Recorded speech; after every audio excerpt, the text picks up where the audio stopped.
حدیث مبارک کې راځي په دریو ځایونو کې دروغ ویل جایز دي. په دریو ځایونو کې دروغ ویل څه دي؟ جایز دي. کم یو چې د دوه مسلمانانو روغ کوي په دې کې ته دروغ ویلی شي. یو طرف له لارې که نه تا ورته وویل لکه روغ وکړه، هغه وایي زه د ده سره روغ وکړم، زه یې وینې څکمه، زه یې سر خورمه، زه یې داسې کومه، ته ما ته وایې چې روغ ورسره وکړه. بس د هغه د طرفه چې راغلې د بلې ډلې سره میلاو شي که نه، هغه ته ویل که روغ ورسره وکړه، زه درسره هغه ستا متعلق څومره ښکلې خبرې وکړي، هغه خو وایي چې دا زما ورور دی او زه ورسره روغ وکړم، هغه ته دومره دغه اگر چې هغه ته کنسل کړو بدې نه دی ویلی، خو ته چې رالې دې دې ډلې ترې مړه هغه ګوره دومره ښایسته خبرې وکړي، هغه وایي چې دا خو زما ورور دی، نسبي مې دی، زه د ده سره جګړې کوم. ستا دروغ وکړه، دا دروغ ویل څه دي؟ جایز دي، ځکه د دوه مسلمانانو په منځ کې اتفاق راولي. دویم کوم مقام دی؟ د ښځې او د خاوند په منځ کې. خاوند ښځې ته دروغ ویلی شي. اوس یو خاوند دی ښځه یې نه ده خوښه، دا ښځه ورته وایي رښتیا وایي زه دې خوښه، زه خو په تا باندې سر ورکومه، خو په زړه کې خوښه نه ده، ولې ورته وایي که نه ته مې ډېره خوښه یې، زه ستا سره ډېره مینه لرم، داسې بس. اگر چې دا خبرې په زړه کې نه وي خو ویلی شي ورته، ځکه چې د ښځې او د خاوند دا رشته ډېره درنه رشته ده، ډېره درنه رشته ده. یو داسې خبره راغله چې په رشته کې په هغې سره توغ پیدا کېږي، ماتوالی راځي، نو دا خاوند د خیر دی په دغې ځای کې د ښځې ته دروغ ووایي، په دې باندې دا خاوند ګنهګارو نه دی. دویم ځای دغه دی. دریم مقام هغه جنګ دی، جنګ حالت د جنګ دی. لکه دا صحابي چې راغی که نه، نو بنو قریظه ورته وي د مکې والا خو یوازې پرېږدي، مکې والو ته وي د ستا سره کسان دې دپاره اخلي چې قتلېږي دغه. نو په دې دریو مقامو کې دروغ ویل څه دي؟ جایز دي. نو دا صحابي هم راغی، نو دا هغه ځان خبره جوړه کړه، د هغې په منځ کې څه پیدا کړو؟ توړې پیدا کړو، د هغې په منځ کې اختلاف راغی، د هغې په منځ کې اختلاف راغی. نبي علیه الصلاة والسلام ډېر سخته پریشانۍ کې دی چې کله د بنو قریظه د وعدې د خلاف ورزۍ نه خبر شو او د هغې نه خبر شو، الله تبارک وتعالی په دې دوران کې ذل راوستو، سیله یې راوستله.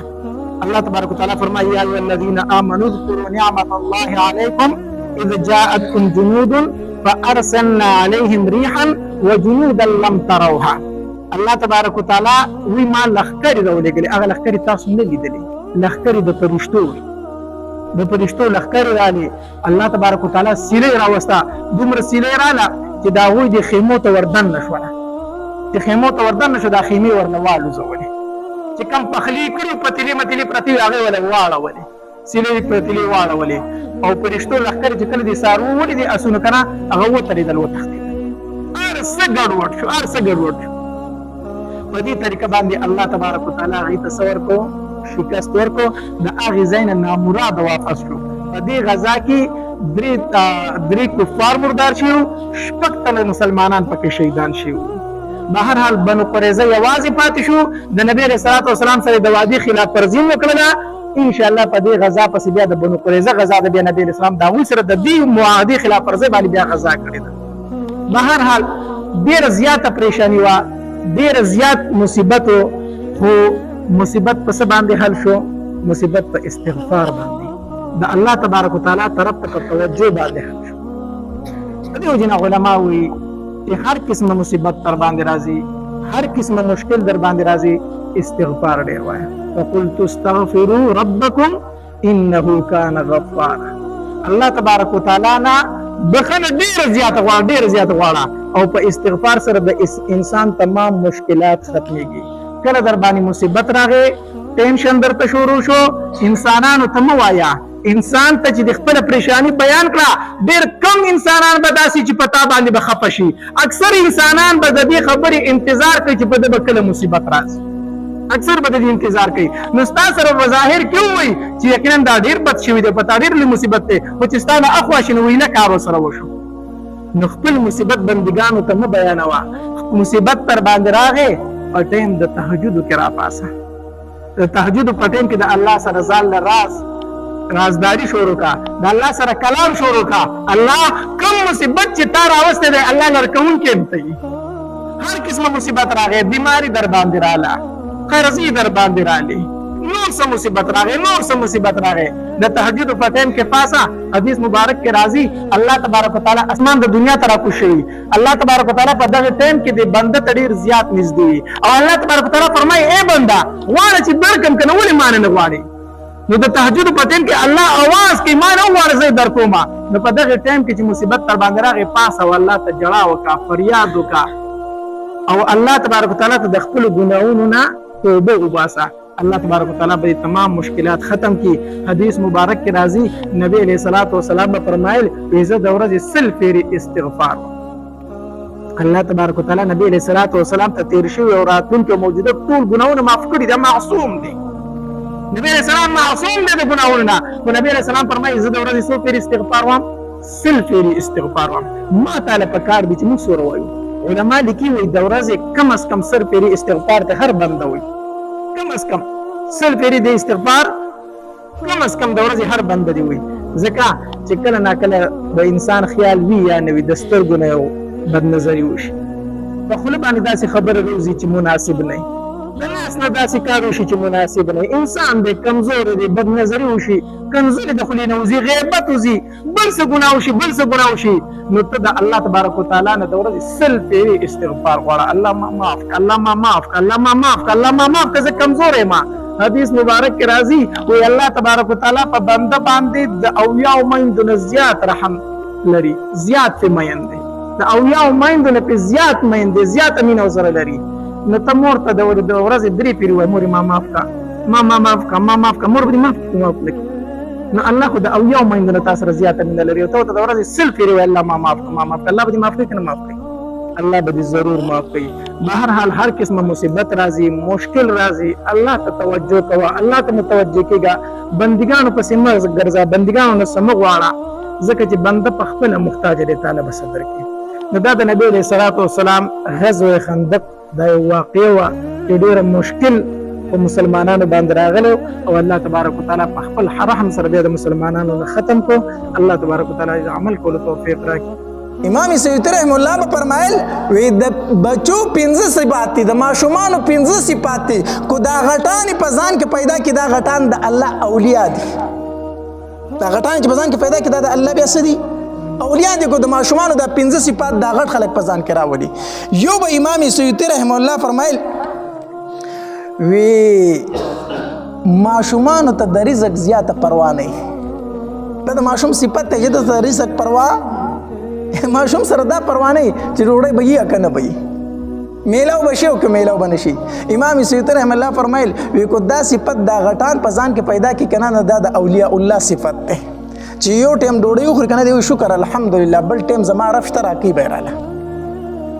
نو د ماشومانو یو صفت دا دی چې د سره د رزق زیات پروا نه دویم د ماشومانو دا صفت دی چې کله دی بیمار شي نو دی ګیلې شکوې نه کوي فریادونه چاته نه کوي چې یاره داسې ما نه ښه کېږم او خو خراب شوم او کټ کې نو ماشومان د خپلو بیمارو شکوې او ګیلې چاته نه کوي نو د اولیاء الله یو صفت دا دی چې دی به د خپلې بیمارۍ ګیلې مخلوق ته نه کوي دی که غواړي نو الله ته به غواړي الله دا بیماري هم تا راوستې ده الله شفا به هم ته راکوي الله بیماری هم تا راوستین الله صحت به هم ته راکړه الله ما ته روغ جوړ صحت د خپل عبادت دپاره را نصیب کړه دا دعا غواړه او دریم صفت د ماشومانو دا دی چې وایي دوی خوراک یو ځای کوي ماشومان په پینډه باندې کینې ډوډۍ یو ځای خوري که نه نو که دا صفت دا غټان په ځان کې پیدا کړي دا د اولیاء الله صفت دی چې په یو ځای ډوډۍ خوري ځکه په یو ځای ډوډۍ کې څه شی دی برکت دی حدیث مبارک کې راځي نبی علیہ الصلوۃ والسلام فرمایي الله په جمع کې برکت ایښی دی الله په جمع کې څه ایښی دی نو هر کار چې په جمع کېږي په هغې کې به برکت وي نو ډوډۍ چې په شریکه خوړلی کېږي په هغې ډوډۍ کې څه وي برکت وي او څلورم دا چې ماشومانو کې دا صفت دی چې کله ویریږي نو د سترګو نه یې اوښکې بهیږي ماشومان چې ویریږي نو د سترګو نه یې څه کېږي اوښکې بهیږي کو دا صفت په دې غټانو کې پیدا شو که نه چې دوی د الله نه ویریږي او د سترګو نه یې اوښکې روانې شي دی د الله ولی دی بیا الله ولی دی ته وایي چې دی به خپل ګناهونه یادوي دته چې کله جهنم یادوي کې د سترګو نه به اوښکې ځي د ماشوم صفت دا دی چې دی کله یریږي دی جاړي سترګو نه اوښکې بهیږي دا غټ خلک هم چې کله د الله نه ویرېده او د دوی د سترګو نه اوښکې روانې شي دا د الله بیا څه دی ولی دی دا او پنځم صفت دا دی په ماشومانو کې چې دوی جګړه وکړي نو روغه ډېر زر کوي دلته جګړه وکړي او دلته کې صحیح بیا یو وي دا د ماشومانو صفت دی نو که دا صفت په غټانو کې پیدا شو چې تو مې پکې راځي جګړې به راځي خو ګورې هلکه زړه کې به یو بل ته سپریدونه ډایرکټ په صلح کوو نو دا د نیکانو خلکو صفت دی ښه نو په هغې کې یو خبره دا وه چې د ماشومانو سره د رزق پروا ډېره نه وي دویم چې ویرېږي نو جاړي نو خبره مې دا کوله چې د رزق وعده الله کړي په دې مال پسې ډېر مه لګئ او د الله په در کې جاړئ الله ته الله تبارک وتعالی د عمل کولو توفیق راکړي الله تبارک وتعالی دې موږ ته د نبی علیه الصلاۃ والسلام د سنتو موافق د ژوند تیرولو توفیق را نصیب کړي موږ کې هره طریقه شته دی هر قوم طریقه را پکې شته خو کو نشته را پکې نه را پکې د نبی علیه الصلاۃ والسلام طریقې نشته زمون غم ته وګوره زمون خادۍ ته وګوره څومره رواجونه دي پکې څومره ناروا کارونه دي پکې کو نشته زمونږ په غم او خادۍ کې نو د نبی علیه السلام طریقه پکې نشته طریقه پکې د هندوانو هم شته د انګریزانو هم شته د عیسایانو هم شته د هر قوم طریقه پکې موجود ده خو کو نشته هغه پکې د مسلمانۍ طریقه نشته دی الله تبارک وتعالی دې موږ صحیح مسلمانان جوړ کړي واخر دعوانا الحمدلله رب العالمین حدیث مبارک کے راضی نبی علیہ الصلوۃ والسلام فرمائی من اکل طیبا چا چې حلال روزی اخوړله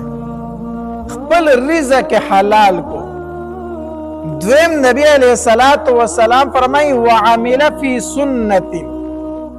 فسنت باندې عمل وکړو او دریم نبی علیہ الصلوۃ والسلام فرمائی وامن الناس بوائقه خلق د خپل تکلیفونو نه محفوظ اوساتو چاته تکلیف ورنکو نو نبی علیہ الصلوۃ والسلام فرمائی دخل الجنه دا انسان جنت ته داخل شو دا جنتی انسان دی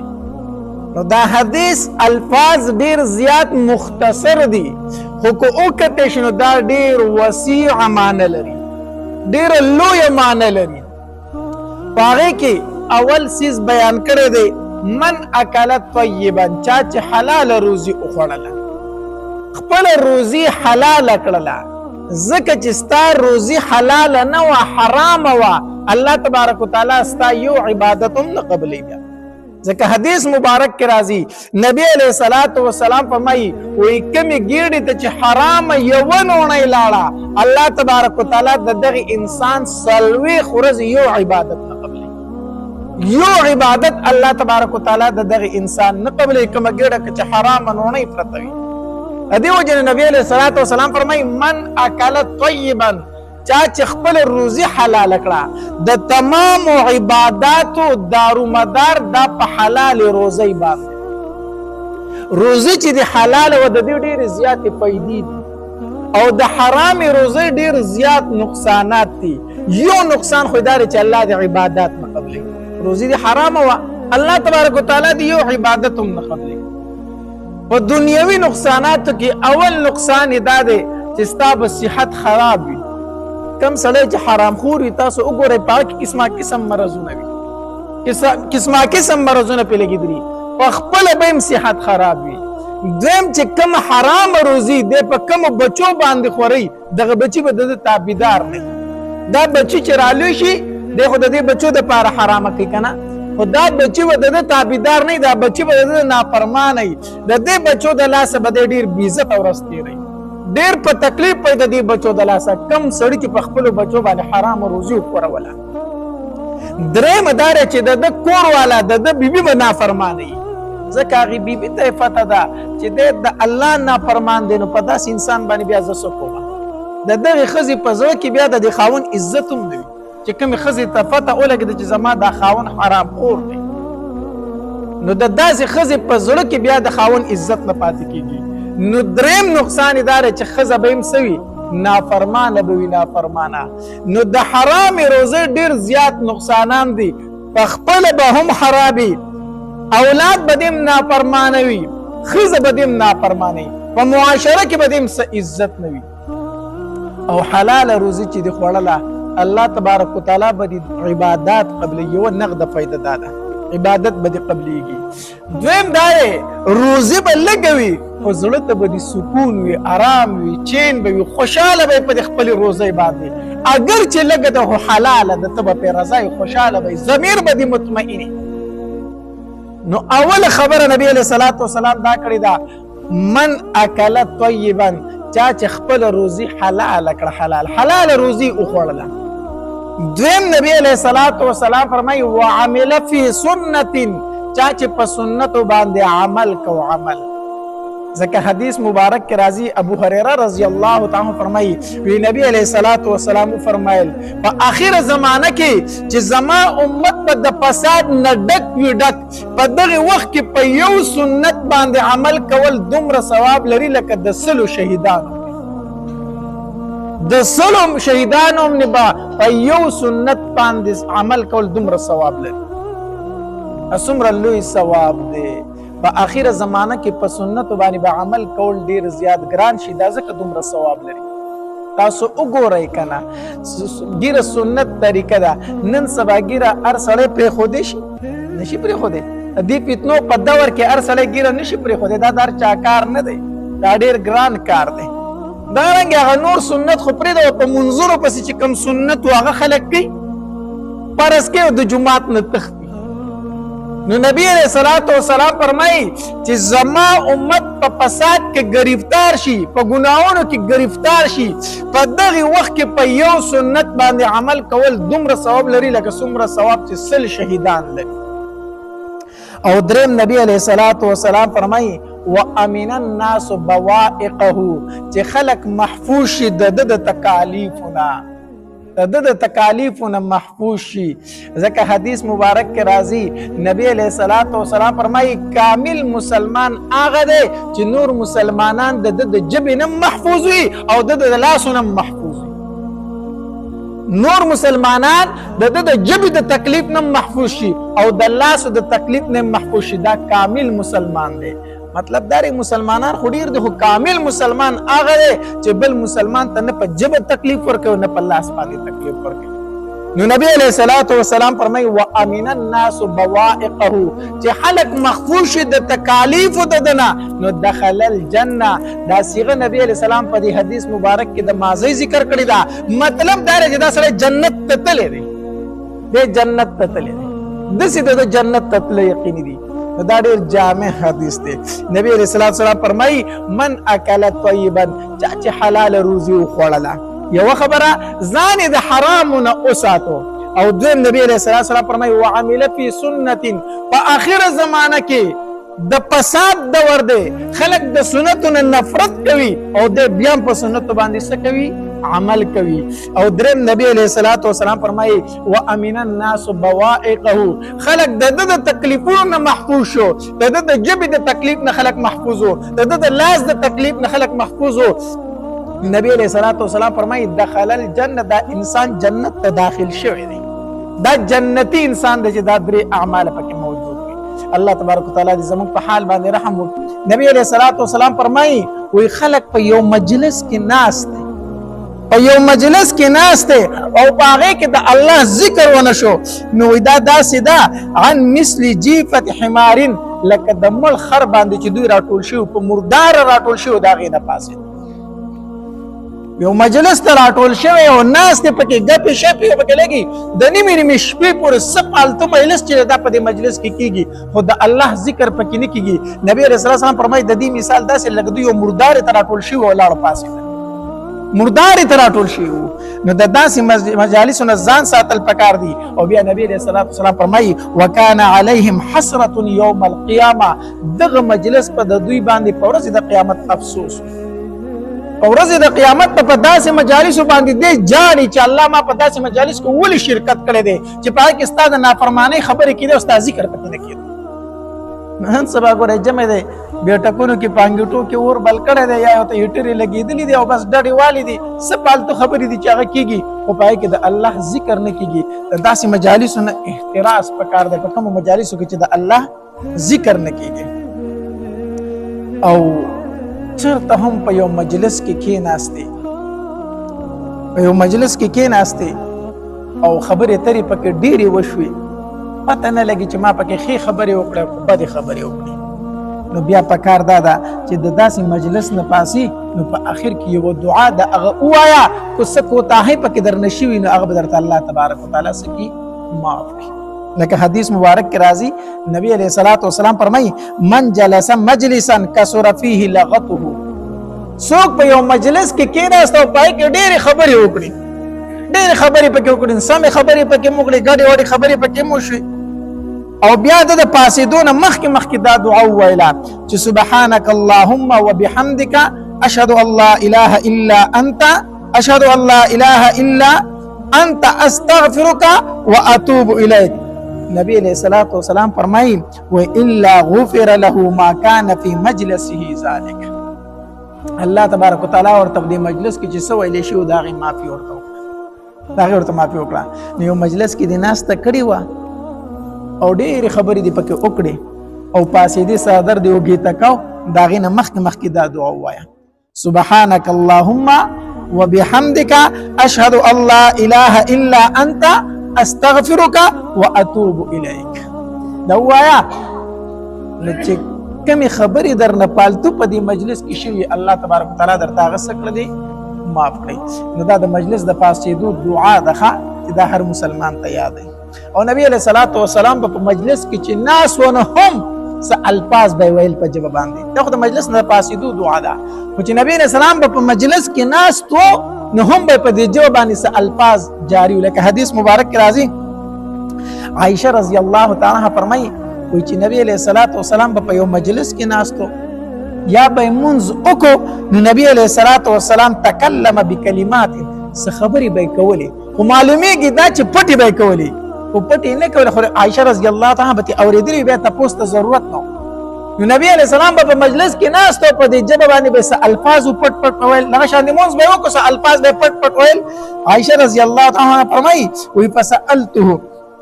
ما دا غنه تاسو کو د دې کلمات متعلق، ما د نبی رسول الله سلام تاسو کو چې د الله پاک پیغمبر چې په مجلس کې ناست نو پټ سوای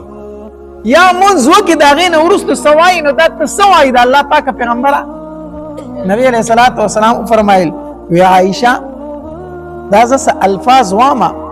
خدا چې کله ته په مجلس کې ناست او دا وای کنه او کمی خې خبرې دی پکې کړي نیکی خبرې دی پکې کړي نو دا کلمات پاغي باندې مهر وي. تا په مجلس کې خې خبرې کړې دي او دا کلمات ته وویل نو ستا په خبرو باندې مهر وو او د الله دربار ته ورسولې، یعنی الله قبول کړي ستا دا خبرې. او کو بدی خبرې درنه په مجلس کې شوي نو کان کفاره له، دا الفاظ دغه د فارسی شولا کفاره شولا، هغه بدی خبرې درته الله په دې الفاظ باندې معاف کړي. عائشہ رضی الله عنها فرمایي ما تاسو کو د الله پاک پیغمبر کوم الفاظ دي، نبی علیہ الصلوۃ والسلام فرمایل سبحانك اللهم وبحمدك لا اله الا انت استغفرك واتوب اليك. دا الفاظ دي. نو دا نبی رسول الله چې په مجلس کې ناس تم پټ په ویلو او چې کله مونږ به وکونم دا الفاظ به ویلو. نو مونږ لم پکار دي چې په یو مجلس کې ناس یو څه خبرې اترې وکړو نو چې دا کلمات پس وایو یا مونږ کو نو چې دا مانځ نور صدا کلمات وایو. نو کو په دغه مجلس کې مونږ خبرې کړې خو الله را لپاره کلمات سره قبول کړي او کو د جبې نه پکې سبد الفاظ وتی سبد خبرې وتی نو الله تبارک وتعالى دا الفاظ دغه د لپاره کفاره وګرځول غیرات ما